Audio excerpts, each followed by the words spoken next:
Hello everyone, welcome to Bell Cares academy.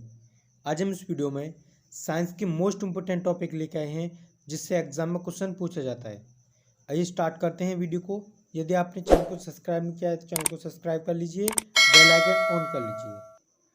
तरंग गति, इस टॉपिक से एग्जाम में क्वेश्चन पूछा जाता है। यांत्रिक तरंगें, इसे इंग्लिश में बोलते हैं मैकेनिकल वेव्स। यांत्रिक तरंगों के प्रकार। यांत्रिक तरंगें दो प्रकार की होती हैं, अनुप्रस्थ तरंगें और अनुदैर्ध्य तरंगें।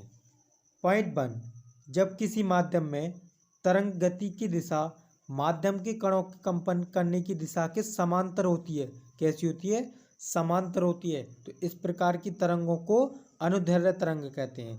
अनुदैर्ध्य तरंगों के उदाहरण वायु में उत्पन्न तरंगें। वायु में जो तरंगें उत्पन्न होती हैं वो किस प्रकार की होती हैं? अनुदैर्ध्य तरंगें होती हैं। भूकंप में उत्पन्न तरंगें, जो भूकंप के द्वारा उत्पन्न होती हैं तरंगें, वो किस प्रकार की तरंगें होती हैं? अनुदैर्ध्य तरंगें होती हैं। और स्प्रिंग में उत्पन्न तरंगें, ये क्वेश्चन एग्जाम में पूछा जाता है। जब स्प्रिंग को खींचते हैं और जब उत्पन्न होती हैं तरंगें, वो किस प्रकार की होती हैं? अनुदैर्ध्य तरंगें होती हैं। नेक्स्ट क्वेश्चन, गैस में तरंगें उत्पन्न की जा सकती हैं केवल अनुदैर्ध्य तरंगें। इंपॉर्टेंट क्वेश्चन रहेगा, गैस में केवल अनुदैर्ध्य तरंगें उत्पन्न की जा सकती हैं। नेक्स्ट क्वेश्चन, सितार के तार की तरंगें होती हैं अनुदैर्ध्य तरंगें। जो सितार होता है उसके तार की कैसी तरंगें होती हैं? अनुप्रस्थ तरंगें होती हैं। विद्युत चुम्बकीय तरंगें, इनके संचरण के लिए माध्यम की आवश्यकता नहीं होती है। जो विद्युत चुम्बकीय तरंगें होती हैं इनके संचरण के लिए, चलने के लिए माध्यम की आवश्यकता नहीं होती है। ये तरंगें निवारत में चल सकती हैं। विद्युत चुम्बकीय तरंगें निवारत में चल सकती हैं। प्रकाश की गति से चलती हैं तथा अनुप्रस्थ प्रकार की होती हैं। जो तरंगें प्रकाश की गति से चलती हैं तथा अनुप्रस्थ प्रकार की होती हैं। प्रकाश विद्युत चुम्बकीय तरंगों के रूपों में संचरित होती हैं। जो विद्युत चुम्बकीय तरंगें होती हैं वो प्रकाश विद्युत चुम्बकीय तरंगों के रूप में संचरित होती हैं। नेक्स्ट क्वेश्चन, रात्रि दृष्टि उपकरण में प्रयोग किया जाता है अवरक्त तरंगों का। रात्रि दृष्टि उपकरण में किस प्रकार की तरंगों का प्रयोग किया जाता है? अवरक्त तरंगों का प्रयोग किया जाता है। नेक्स्ट क्वेश्चन, आंतों के रोग के निदान में प्रयोग किया जाता है एक्स किरण का। आंतों के रोग के लिए किसका उपयोग किया जाता है? एक्स किरणों का प्रयोग किया जाता है। नेक्स्ट क्वेश्चन, सिटी स्कैन करने में प्रयोग में लाई जाती हैं एक्स किरणें। सिटी स्कैन करने के लिए कौन सी किरणें प्रयोग में लाई जाती हैं? एक्स किरणें प्रयोग में लाई जाती हैं। इंपॉर्टेंट क्वेश्चन रहेगा आपके एग्जाम के लिए। नेक्स्ट क्वेश्चन, क्रिस्टल की संरचना जानने के लिए कौन सी किरणें उपयोग की जाती हैं? तो एक्स किरणें उपयोग की जाती हैं। नेक्स्ट पॉइंट, विद्युत चुम्बकीय तरंगें और इनके खोजकर्ता और तरंगदैर्ध्य परिसर आइंस्टाइन यूनिट में कितना होता है और इनके उपयोग कौन कौन से होते हैं? तो देखो, नंबर 1 है गामा किरण। गामा किरण की खोज किसने की थी? बैकुरल ने की थी। इंपॉर्टेंट क्वेश्चन है, कई बार एग्जाम में पूछा गया है। तो गामा किरण की खोज किसने की? बैकुरल ने की थी। और इसका तरंगदैर्ध्य परिसर कितना होता है? 10⁴ आइंस्टाइन यूनिट से 1 आइंस्टाइन यूनिट तक होता है।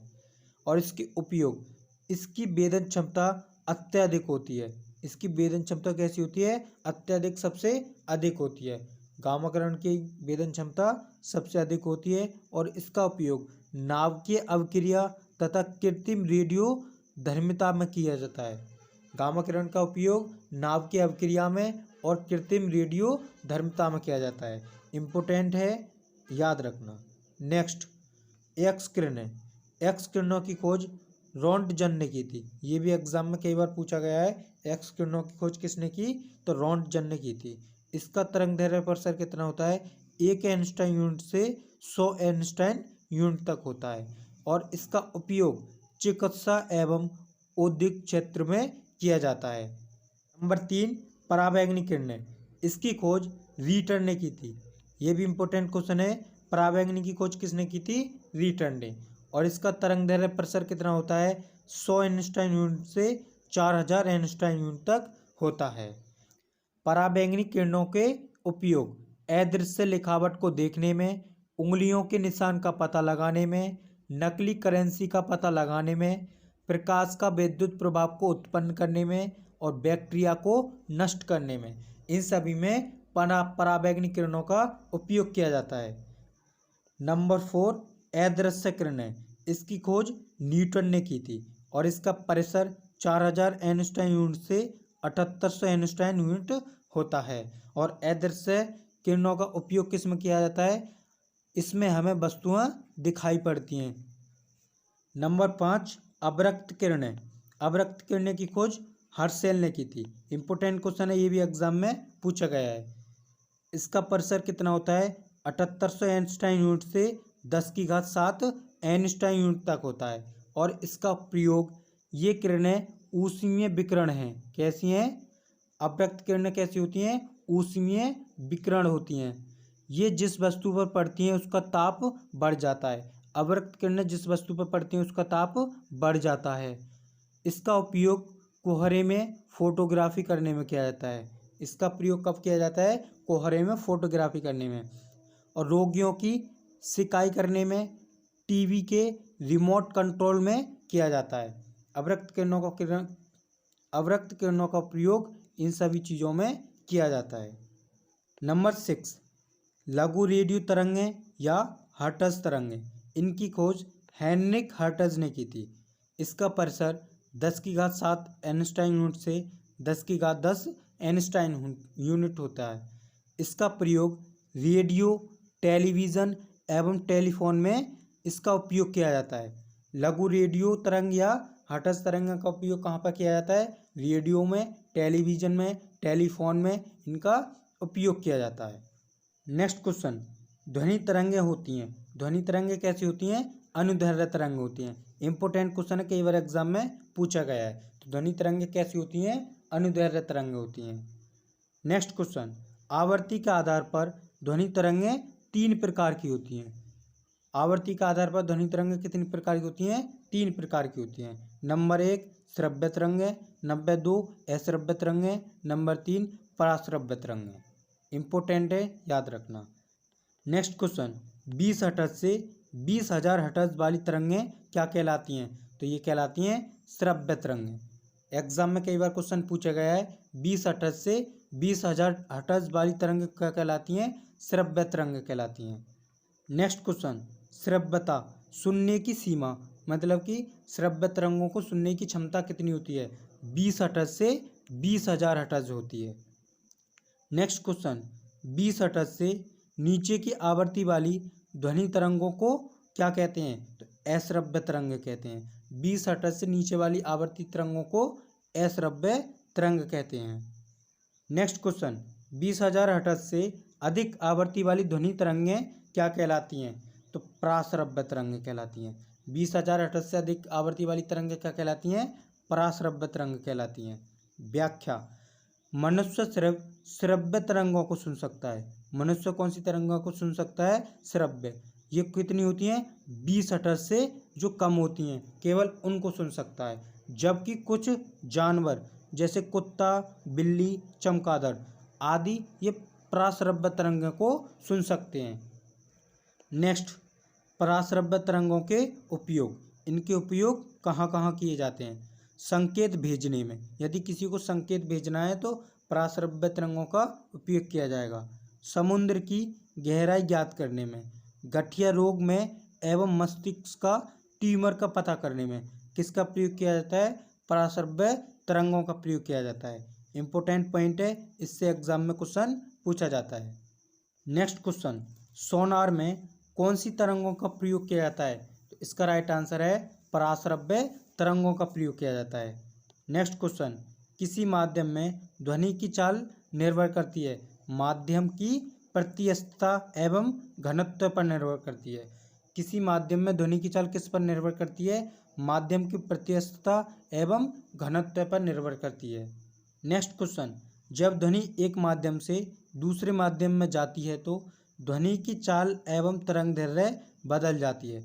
जब ध्वनि एक माध्यम से दूसरे माध्यम में जाती है तो ध्वनि की चाल एवं तरंगदैर्घ्य बदल जाती है, जबकि आवर्ती, जो उसकी आवर्ती फ्रीक्वेंसी होती है वो अपरिवर्तित रहती है, उसमें कोई चेंज नहीं होता है। नेक्स्ट क्वेश्चन, विभिन्न माध्यमों में ध्वनि की चाल होती है भिन्न भिन्न। विभिन्न विभिन्न माध्यमों में ध्वनि की चाल भिन्न भिन्न होती है। नेक्स्ट क्वेश्चन, एक पूर्णतः दृढ़ क्षण में ध्वनि का वेग कितना होता है? तो अनंत। कितना होता है? अनंत। नेक्स्ट क्वेश्चन, ध्वनि की चाल का मान सबसे अधिक किस में होता है? ठोस में होता है। ध्वनि की चाल का मान सबसे अधिक ठोस में होता है। नेक्स्ट क्वेश्चन, ध्वनि का गमन नहीं होता है निवारत में। ध्वनि का गमन किस में नहीं होता है? निवारत में नहीं होता है। और ध्वनि की चाल सबसे अधिक किस में होती है? ठोस में होती है। इंपोर्टेंट पॉइंट है। नेक्स्ट क्वेश्चन, हल्की गैस में ध्वनि की चाल भारी गैस से अधिक होती है। हल्की गैस में ध्वनि की चाल भारी गैस से अधिक होती है।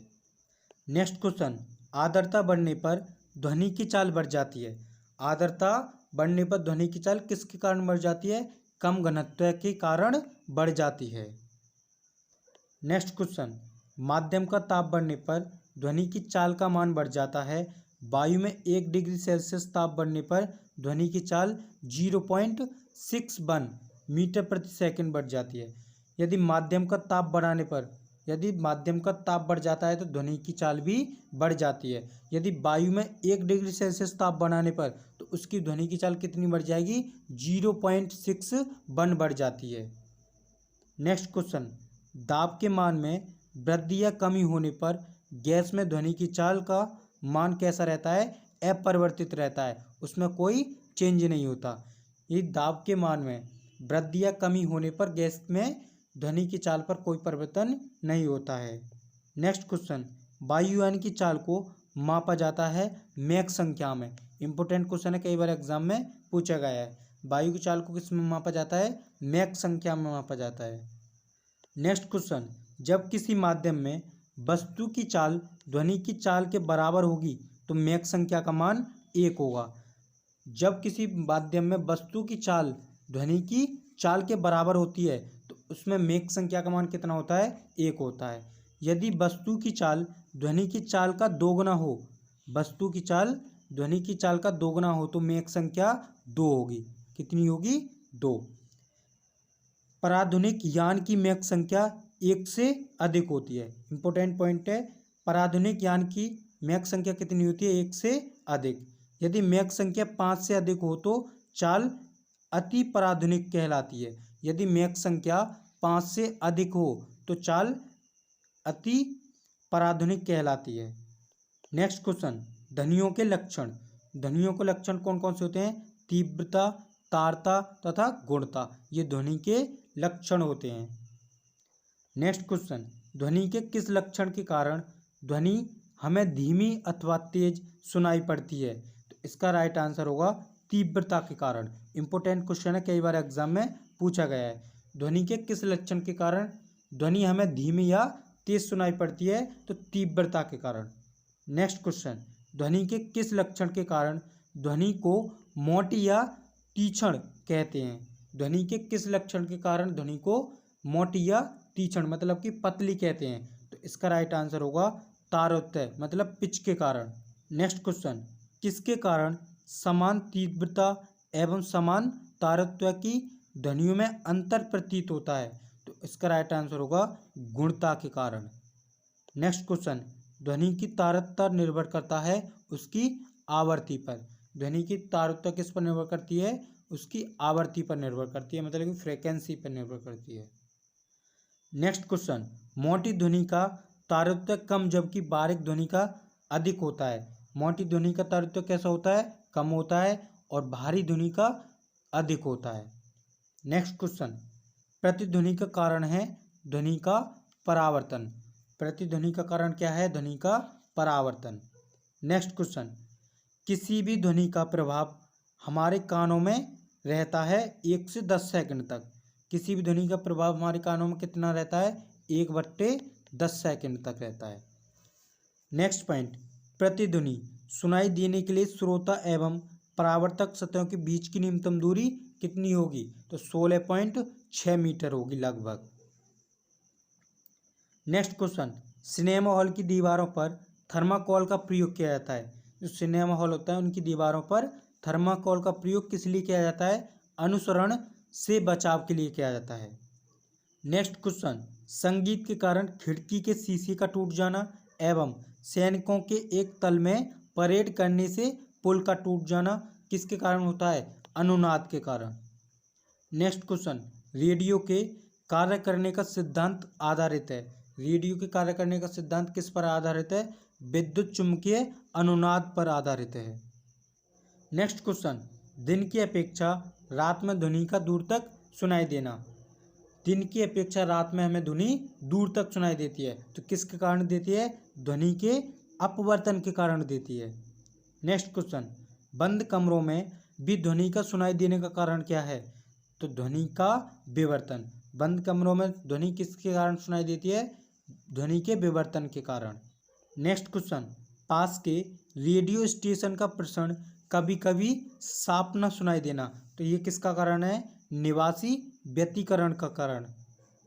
नेक्स्ट क्वेश्चन, समुद्र में साइलेंस जोन नीवर क्षेत्र का होना यह किसका कारण है? निवासी व्यतिकरण का कारण है। ये इस टॉपिक से मोस्ट इंपोर्टेंट क्वेश्चन है जो बार बार एग्जामों में पूछे जाते हैं। यदि वीडियो अच्छी लगी हो तो चैनल को सब्सक्राइब कर लीजिए एंड बेल आइकन ऑन कर लीजिए और वीडियो को अपने दोस्तों के साथ शेयर कर दीजिए। मिलते हैं नेक्स्ट वीडियो में।